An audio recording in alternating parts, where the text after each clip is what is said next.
got the surfboards. We're about, what, an hour out from prom. So yeah, weather's looking alright. It was a bit better in Melbourne, a bit cloudy now, but temperature's looking good and we should be there at about 1:30, so catch you then.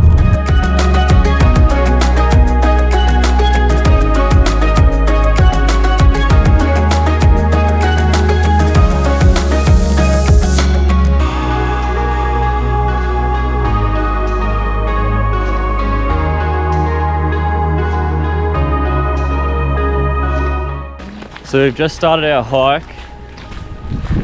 We don't really know where we're going. Not at all. But a bit wet. We don't know where we're sleeping tonight, but we've got enough packs and everything. we'll be right. We'll show you when we get to somewhere scenic. Currently we're on the beach doing some filming. We've got Geordie over there on the drone. I'm just here doing some small little cinematic things. I don't know if you can see him, but Bailey's over there on the rock. But yeah, the weather really cleared up for us today, so hopefully it stays like this.